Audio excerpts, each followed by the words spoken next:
And they lived their lives the way we should live them and demonstrated to us what we should be. And I've become over the years so grateful to PHS for what they were in our lives. We were lucky. We're still lucky. Because some of the schools my kids and grandkids been in are pitiful compared to what the Potosi school system is.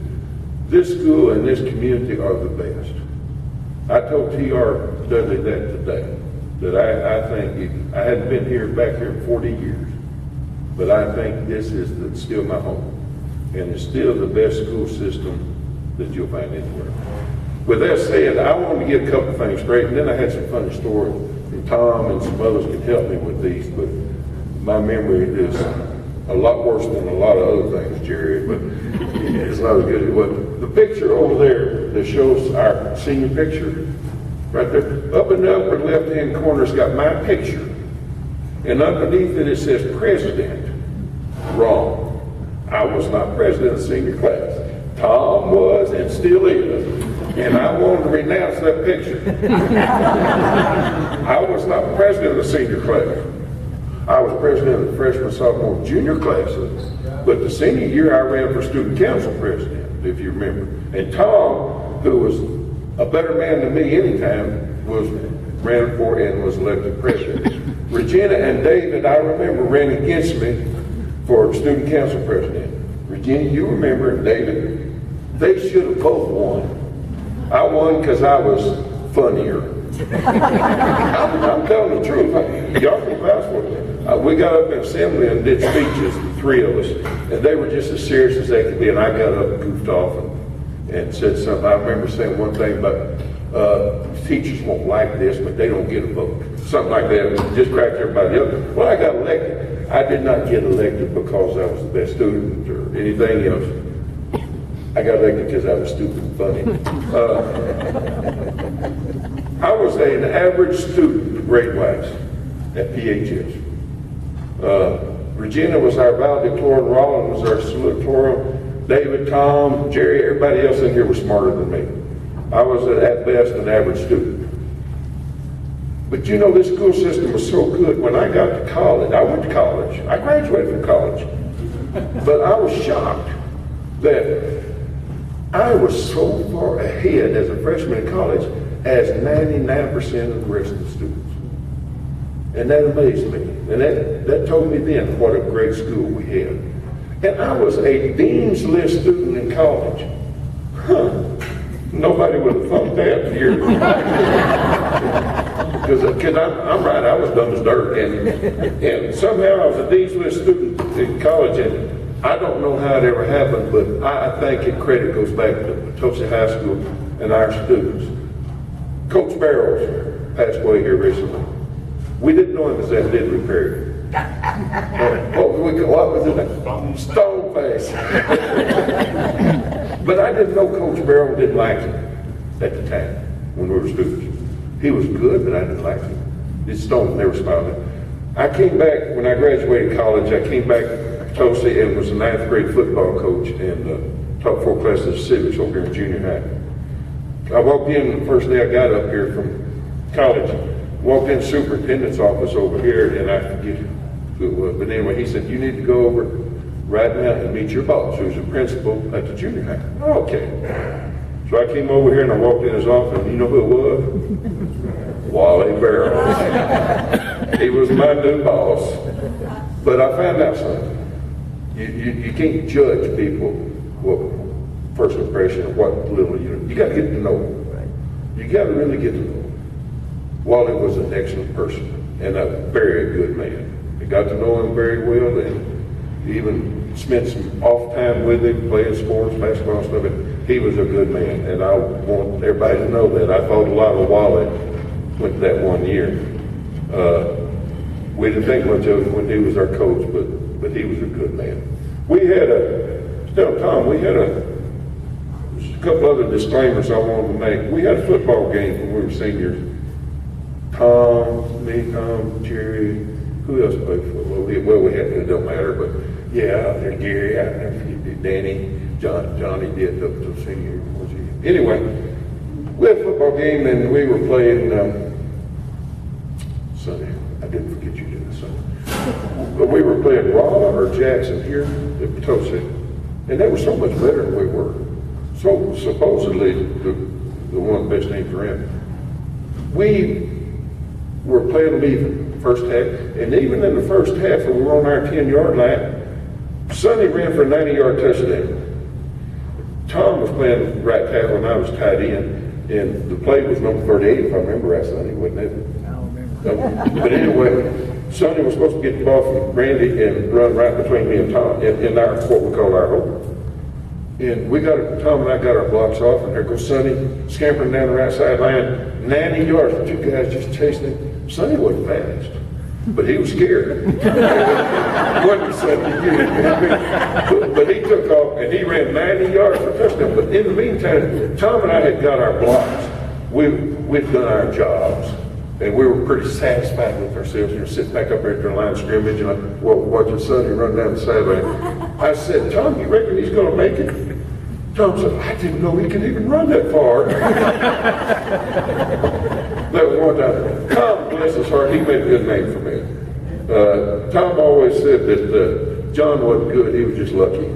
And he was right, because one time we were playing Scott City, and here again, we were playing Scott City, and they were punting. Scott City was punting the ball.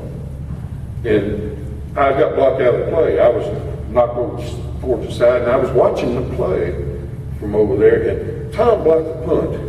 Heard he blocked this. He flat blocked the guy's punt. Well, the ball bounced right to me, and I ran it in for a touchdown. He was right, look. But anyway, in the IJ, the paper the next week, they reported on the game. They said, John Spear blocked the punt and ran it in for a touchdown. So it never ended. I was always getting credit for Tom's work. And to this day, I'll never forget these things. Lynn, don't you? I remember a baseball game we played down at Perryville. You remember that?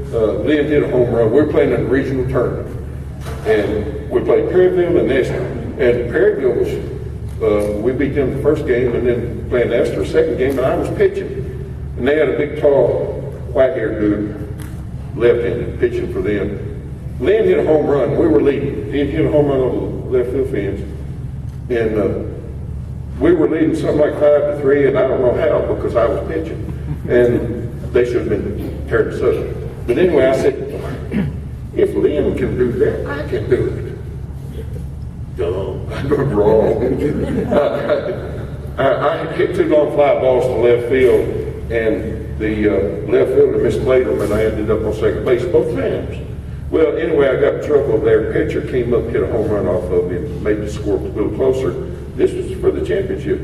And so I thought he'd be here, but Coach Bryson, he came out to the mound and called time out, and he said, I'm going to take you out, John. He said, but I'm not taking you out of the game. I'm going to put you in center field because you're hitting so good. I looked out on a couple of fly balls that some guy misplayed. And I've never played outfield in my life. He said, I'm going to put you out in center field. So he did, and I was just dreaming. I was so nervous because I didn't know what to do. First guy up hit a ball straight to me. I just stood there, I'm like, whoa, and stuck up my hand to fill my glove. One game. So that was another where Lynn didn't get credit, I did. Thanks, Lynn. But Lynn was a great baseball player. I don't know, where's Bobby at? Bobby Jones? There you are trying to hide back there. You can't hide that big body, but I got a kick out of Bobby though. We called him, he didn't know it, but we called him our lonesome end. Remember Coach Fowler came in and we had never run a spread pro type offense before, and he installed that, and Bobby was our split end out away from everybody. Nobody could get close to Bobby. His only job was to stand there and look. Isn't that right, Bobby? Yeah, he did. He did. He ran the plays in and out back and forth. But I think of Bobby, and I think about him. He was a lonesome dude out there on the left side. He's the only wide receiver in the history of football win a whole season without having a pass thrown to him. I'm serious. Randy wouldn't throw it to you, would he, Bobby? That's not true. Oh, did he? Oh, I actually caught a pass and call back because someone in the line was offside and was probably you. It was probably, I was fixing to say, Bob, I remember it now. That was at Eureka, wasn't it? Probably Washington. Washington, okay. I remember that. It was me.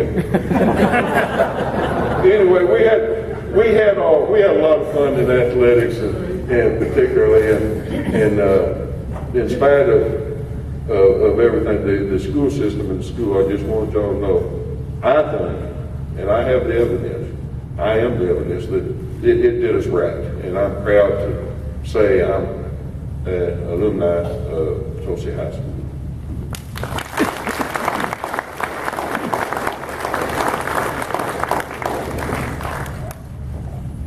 We got them started now.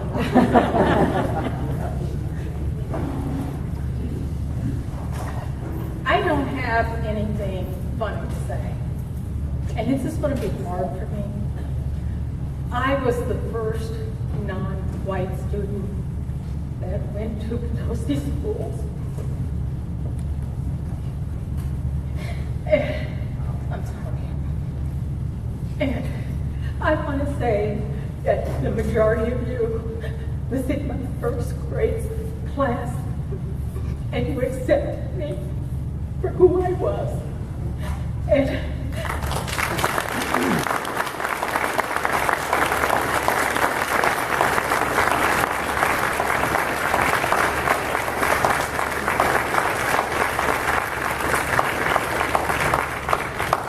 thank you. You accepted me for who I was. And it was a long time before we got other non-white students in school. And the teachers were miraculous. John mentioned that we had the best teachers. One of the greatest teachers was Mrs. Hanpapa. Sorry. During our 25-year class reunion, she pulled me to the side and she said, Sharon, I don't know how you did it all these years. She said, but when I was going to college, I wrote an essay about you and how courageous you were. And she said if I could find that essay, I would give it to you. But she never gave it to me. But I wish I could have read it. She was such a sweet teacher. But all of my teachers were great. But I really want to thank all of you, because most of you I went to school with, right from the first grade. Thank you.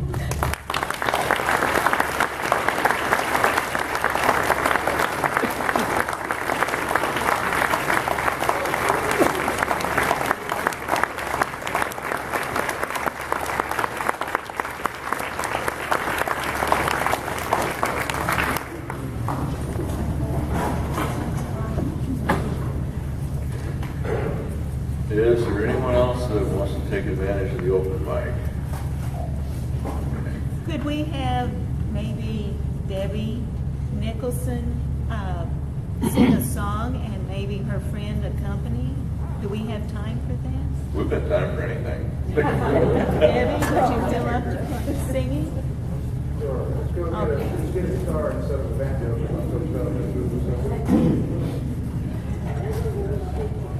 Okay. Well, they're going to have a little setting up to do then and some equipment to gather. It's already there. Oh, it's here. Oh, okay. Just go get a guitar. I didn't see the cases. Okay, we'll take advantage of this time while some entertainment is setting up here. And we have a list of awards of various types for folks who came the furthest, etc. And Sharon has those, and she's going to come up now and present those.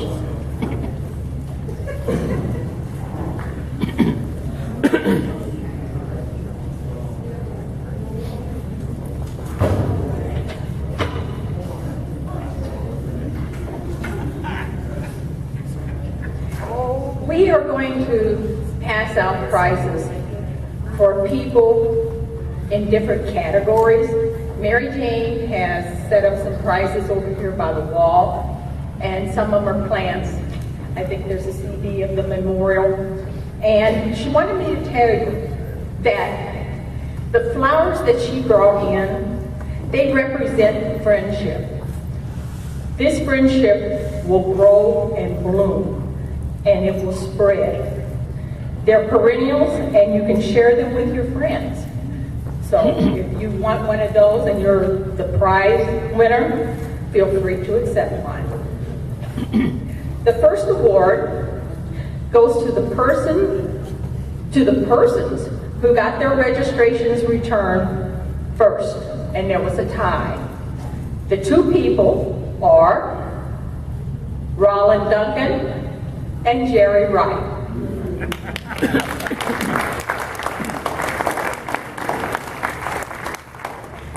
So you two can go pick out your prize. If you pick up the plant, pick the tray up because they're leaking everywhere. Okay. They're going to pick them up on the way. Okay, the next person who gets an award is the person who came the farthest. And that person is Rita Nichols Crisp. She came 1,882 miles from Priest River, Idaho.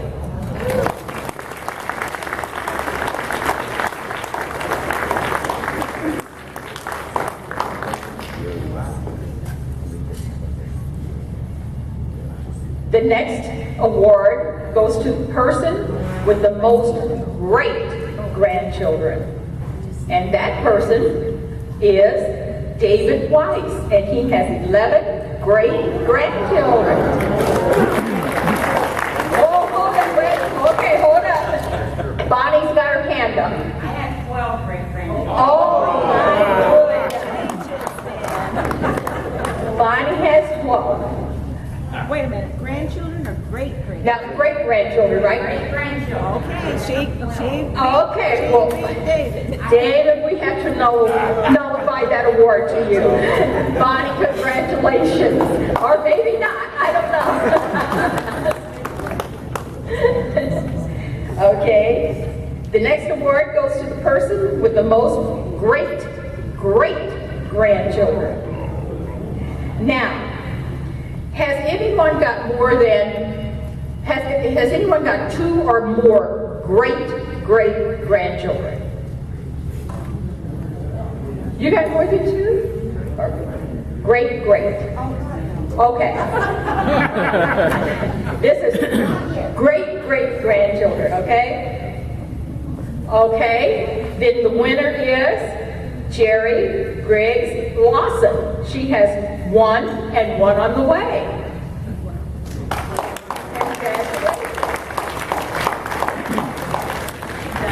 You don't have 1 on the way?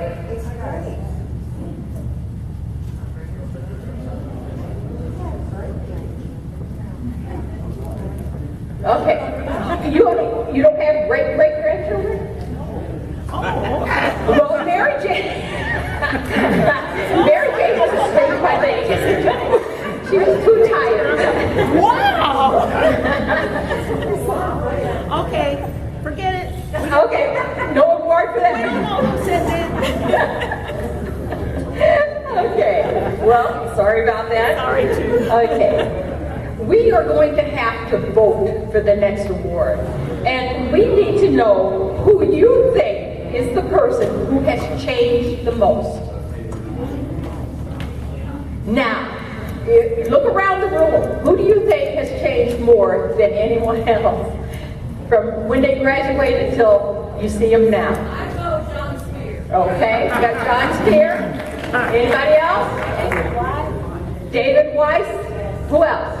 Mary Jane Booyer. Which one? Mary Jane Booyer Chapman? Okay. Except for color. Okay. Okay, there's 3 names. Anybody else? Now you can only vote 1 time. So, if you think John Spear has changed the most, raise your hand. Whoa! David, what do you think? You gonna count them? I think you're almost accurate. Okay.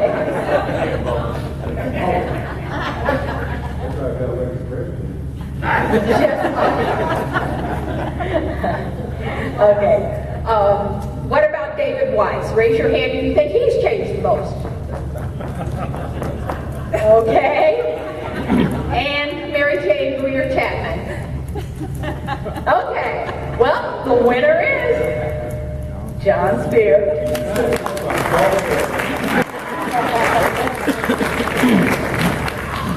Now, this is an interesting award.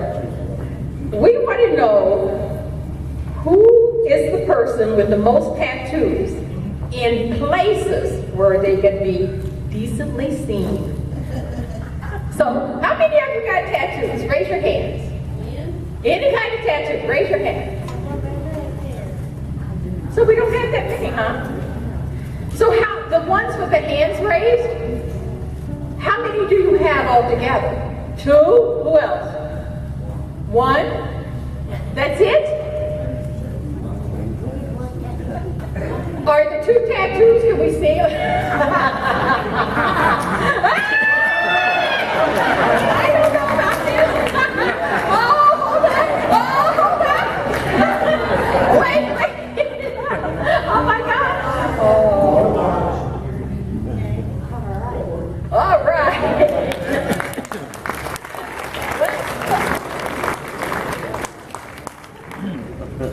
Gary's the winner. Okay. That's all I have. Now, we're going to deviate from the scheduled program here for just a minute, and Jerry Wright's going to come up.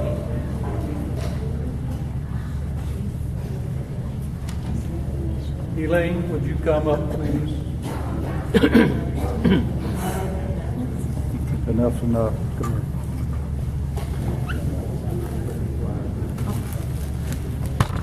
Larry, set it up and then I'll let you come.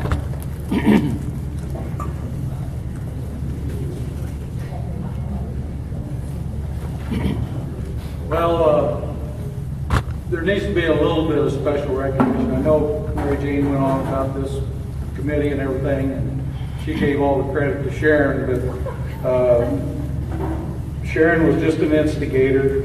So it was actually Mary Jane, and I happened to keep track of the dates.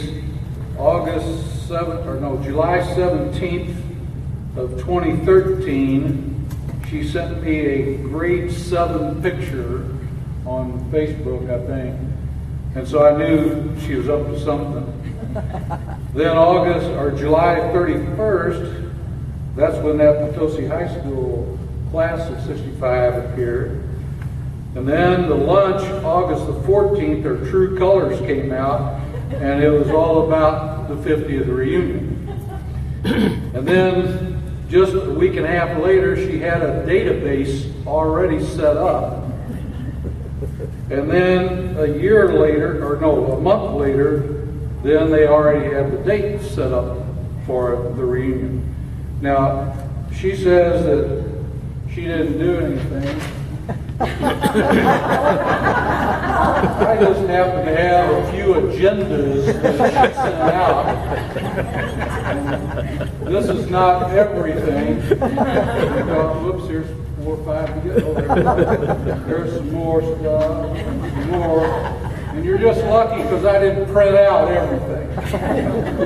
But obviously, this little girl who did change, because in high school, I remember her being very quiet, very polite, Miss Manners, and everything else about her, and always congenial and very thoughtful about everybody else. She did turn into a slave driver. And everybody on the committee, and there's a lot of them, and I walked in and I saw what Susan and Kay had done with the float outside, and I thought, oh my goodness, you girls went way beyond. And I wish I'd been able to see it this morning. But anyway, there's lots of things that happened behind the scenes that Mary Jane did that really no one else did. She says she gave the work to everybody else, but that's a lie. She was doing a lot of it herself. And Larry, if you'd come up here also. As you know, a lot of times a man stands up and there's always the wife who's, encouraging and allowing the man to do what he wants to, but here's Larry patiently obeying every order that he gives. And she said, don't worry about the video. I've got somebody to take care of it. We find out it's Larry. Don't worry about the copies of the video. I got somebody to take care of it, Larry. So anyway, they both have had a hand in this. And Elaine, she's one of the worker bees. She came up with some ideas, and she did behind-the-scenes work in getting this ready. So we'd like to present the first item to Mary Jane, because everybody signed this when they came in. For all of us, to you, we just want to let you know, thank you for getting it started, getting it together, doing all the work behind it. Thank you. Thank you so much. We have a garbage box for you. Oh, no, we don't. There's something in it. No.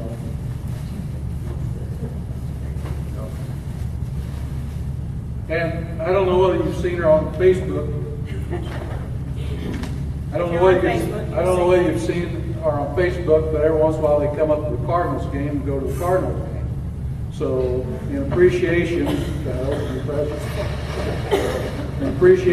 for your time and effort in doing this, we have a little Cardinals jacket for them both.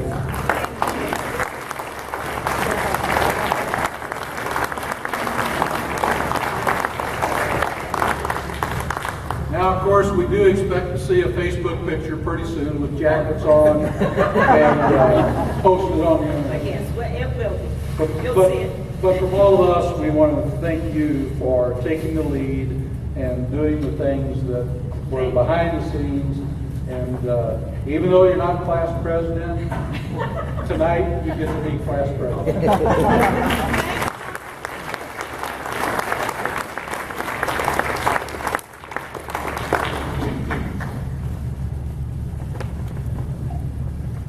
I'm going to record one called You Ain't Man Enough to Take My Woman. Okay.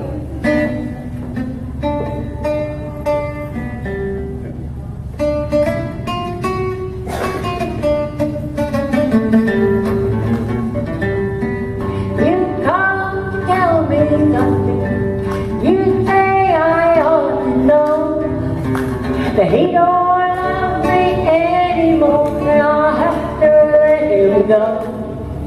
You say you're gonna take him, oh, but I don't think you can, 'cause you ain't woman enough to take my man.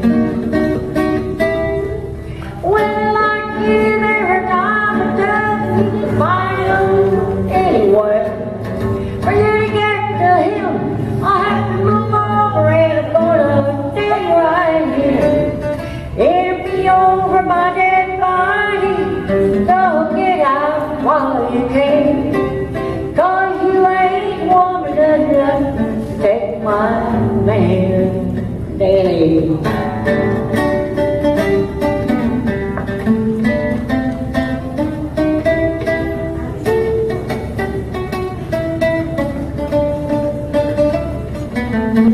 Willie Nelson, here he goes.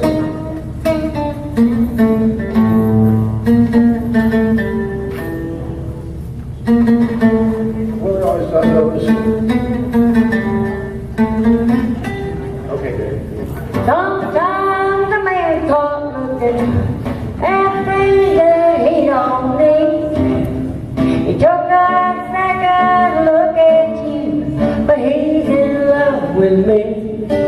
Well, I don't know where that leaves you, but I know where I stay. And you ain't woman enough to take my man.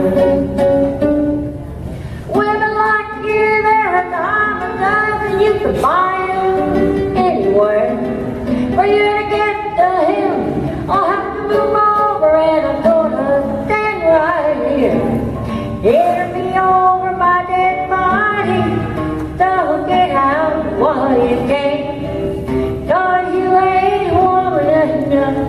take my man. No, you ain't woman enough to take my man.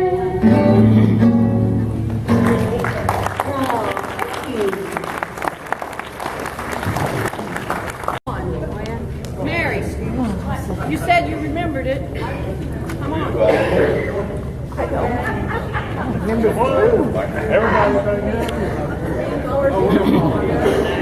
I'll be back. Well, I don't either. Come on, son.